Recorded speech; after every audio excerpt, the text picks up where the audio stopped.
Peoples labour union بلدیہ عظمیٰ کراچی کے قائم مقام صدر منصور خاصقیلی، چیئرمین محمد یوسف کے ہمراہ دیگر اراکین مرکزی کمیٹی اور مختلف محکموں کے جعلی ملازمین نے یقینی طور پر بلدیہ عظمیٰ کراچی کے ہیڈ آفس میں جہاں گشت کیا، وہیں پر ڈائریکٹر HRM جناب امتیاز بڑو صاحب سے ملاقات کی، بنفس نفیس ان کو دیکھا بھی، قریب سے بھی کوئی بات نہیں، جبکہ ان لوگوں نے جہاں تمام تر مسائل کے حل کے لیے کوششیں جاری رکھی ہوئی ہیں، وہیں فائنینشیل ایڈوائزر غلام مرتضیٰ بھٹو سے بھی ان کے دفتر میں ملاقات کی اور ملازمین کو درپیش مسائل سے آگاہ کیا اور تفصیلی طور پر تبادلہ خیال کیا۔ ان کا کہنا تھا کہ ملازمین کے مسائل بڑھتے جا رہے ہیں اور ان کی تنخواہوں کی اضافی تنخواہوں پر ان کی بے چینی بڑھتی جا رہی ہے، اس کے لیے عملی اقدامات کرنے کی ضرورت ہے، ریکوری کے اہداف پر قابو پایا جائے۔ بعد ازاں فائر بریگیڈ کے ہیڈ کوارٹر میں چیف فائر آفیسر اشتیاق احمد سے بھی ملاقات کی گئی۔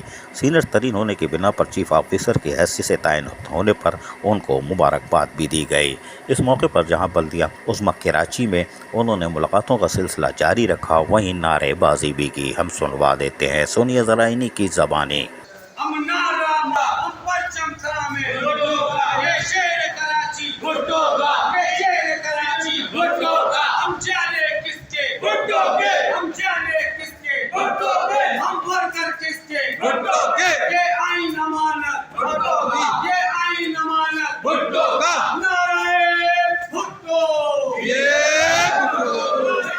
پیپلز لیبر یونین بلدیہ عظمیٰ کراچی کے قائم مقام صدر منصور خاصقیلی، چیئرمین محمد یوسف اور دیگر اراکین مرکزی کمیٹی نے آج ملازمین کے جائز حقوق اور مفادات کے تحفظ کے لیے ملاقاتوں کا سلسلہ شروع کر دیا ہے اور اس کو عملی طور پر تیز کر کے اعلیٰ قیادت تک ملاقاتوں کا سلسلہ بڑھایا جائے گا تاکہ بلدیہ عظمیٰ کراچی کے محنت کشوں کے جائز حقوق اور مراد کا تحفظ کیا جا سکے۔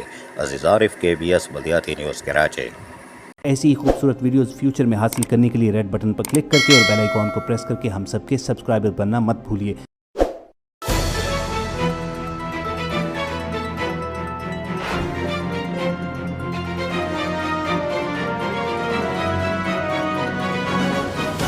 KBS بلدیاتی نیوز۔